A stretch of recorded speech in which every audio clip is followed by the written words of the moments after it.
انبیاء روشن رکھتے ہیں علم کی شمع۔ جامعۃ المدینہ کے بہت سارے طالب علم موجود تھے اور بخاری شریف کا افتتاح کیا گیا تھا۔ امیر اہل سنت نے نیتیں کروائیں کہ جب بھی ہم حدیث شریف پڑھیں یا قرآن پاک کی تلاوت کریں تو خوشبو وغیرہ لگائیں، اچھی نیتوں کے ساتھ صاف ستھرا لباس پہن کے خوشبو وغیرہ لگا کر ہمیں حدیث شریف اور قرآن پاک کی تلاوت کرنی چاہیے۔ میری خواہش تھی کہ پیر صاحب کی برگاہ میں حاضر ہوں اور فیضان مدینہ اپنی آنکھوں سے جا کر دیکھوں، تو الحمدللہ اللہ تعالیٰ کا کروڑ احسان ہے، فیضان مدینہ میں حاضری کا شرف حاصل ہوا۔ حدیث مبارکہ کے متعلق جس طرح وسائل بیان کیے گئے کہ کس طرح ادب اور تعظیم کے ساتھ بزرگان دین اور بخاری شریف کو پڑھایا کرتے تھے، اس کا شوق اور تڑپ پیدا ہوئی۔ انشاءاللہ درس نظامی تو نہیں کر سکے لیکن علم دین کی حب ادھر سے پیدا ہوئی، اور آپ کوشش کریں گے کہ علم دین کو زیادہ سے زیادہ پڑھیں۔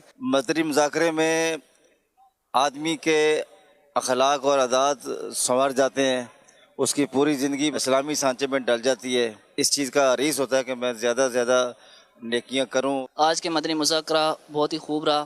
اس مدنی مذاکرے میں امیر اہل سنت دامت برکاتہم العالیہ نے تلاوت قرآن پاک کا جذبہ دلایا، اور انشاءاللہ قرآن پاک پہلے بھی پڑھتے تھے، انشاءاللہ مزید اچھے انداز سے پڑھیں گے۔ دعوت اسلامی کا بہت بڑا احسان ہے امت کے اوپر۔ دعوت اسلامی ایک اتنا اچھا پلیٹ فارم ہے ہمارے سنیوں کے لیے، میں کہتا ہوں جہاں امیر اہل سنت کی آواز آئے بلا جھجک ان کو نہ دوڑنا چاہیے دعوت اسلامی کے لیے۔ مدنی مذاکرہ ایک ایسا پلیٹ فارم ہے جہاں میں سمجھتا ہوں مجھے بھی یہیں سے ہی الحمدللہ برکتیں ملی ہیں، اور یہ ماما بھی اسی طرف سے آیا ہے، کیونکہ مجھے اچھا لگتا تھا یہاں آنا جانا، تو امیر اہل سنت کی باتیں سننا اور ان کو دیکھنا۔ مدنی مذاکرے کے ذریعے بندہ نیک بنتا ہے، گناہوں سے توبہ بھی کرتا ہے، اور بس دل کرتا ہے کہ یہاں پر رہ جائے، مدنی قافلوں میں سفر کرے۔ الحمدللہ مدنی قافلوں کی مجھے بہت باریں نصیب ہوئی ہے۔ مدنی مذاکرے میں پیر صاحب کی زیارت ہو رہی تھی اور آنکھوں سے آنسو رواں تھے۔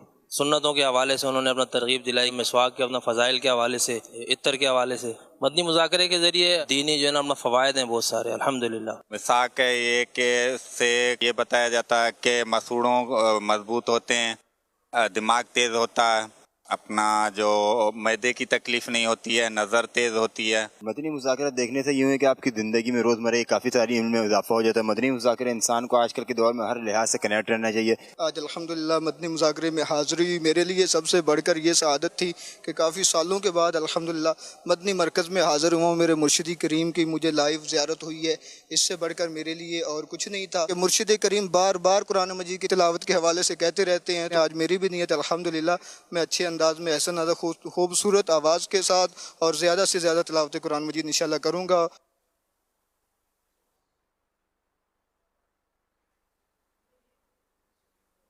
مدنی مذاکرے میں کیسا ہے نور چھایا، مدنی مذاکرے